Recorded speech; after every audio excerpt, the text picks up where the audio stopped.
Welcome to the special edition of Water's World without Jesse.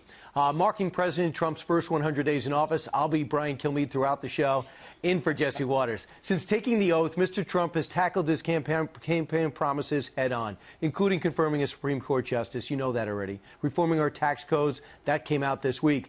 Escalating the war against ISIS, that's never stopped. Renegotiating job-killing trade deals in other countries, which is continuing. And cracking down on illegal immigration and killer gangs along the Mexican border.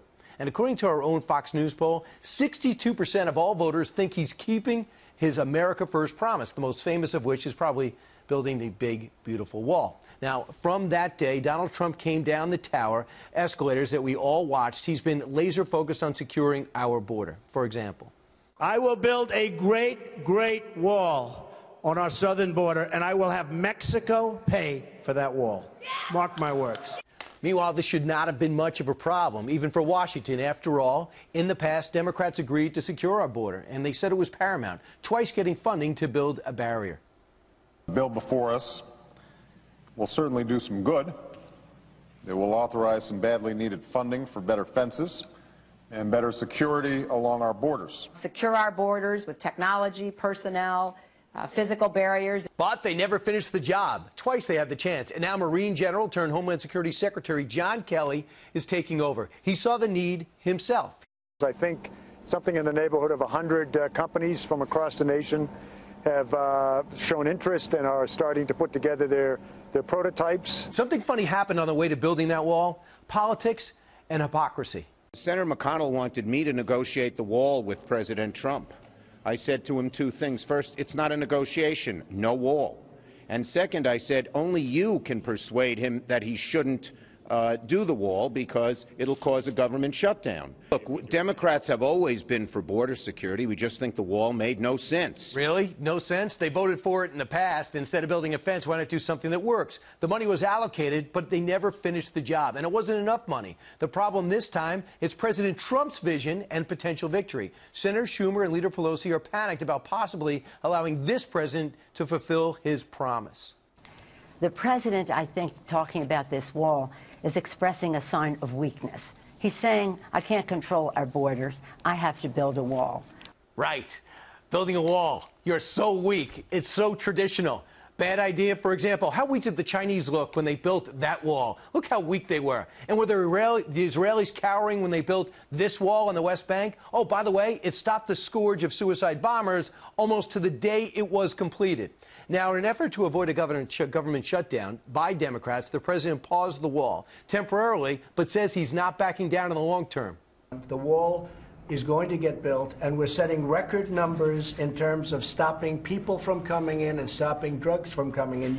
And they are, that's true, but the Democrats are determined to stop him at every pass, especially when they smell weakness. And they will try to break him and his term. The Democrats are threatening a government shutdown. It's the same old, and I was hoping that Trump would throw this shutdown thing right back in their face. If they get away with it once, they're just going to keep using it. I think he's right. Once again, Rush, 100% on the money. If it was all about America's security, the president would get his $2 billion to start the wall, $2 billion, I should say, and then they'd start building it. But it's about taking him down and destroying his term and making it look like a broken promise. What it is really, to my mind, is poison politics. At some point, General Kelly, Attorney General Sessions have to make their case and stick to their story and let America know one president is looking out for them while the other party is looking out for themselves to get back into the White House. Joining me now, who's fascinated by my open, I think, that he thought was too long because he wants to talk, Geraldo Rivera, the world's correspondent. Go on vacation too. Right, absolutely. But Geraldo, great to see you again. You too, Brian. I know this issue is very passionate for you, and you've been to the wall. You just told me to the barrier between the two countries multiple times.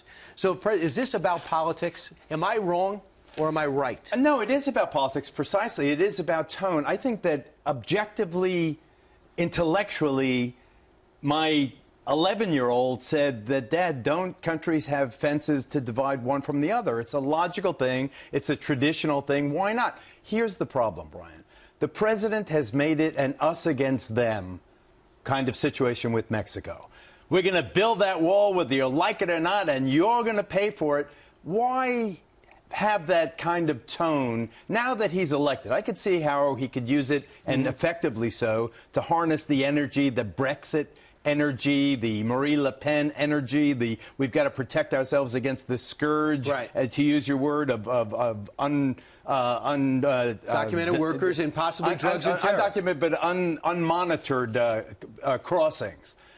The problem is when you stick it to Mexico, Mexico may be a dysfunctional country in many ways, but it is also an extremely prideful country, a very prideful, proud people. Why not make it a negotiation? I think you're bringing up a good point, but my point is more on Senator Schumer saying we're not going to build that wall, pretending that it's not a real issue, that he cares about $2.4 billion, when you know what he's already spent, what Democrats already focus on, how much waste there is. This is about not giving Donald Trump something he was put in office to do, and that's what bothers me, because I don't even think he believes what he's saying. I don't disagree with you that they sense weakness in President Trump.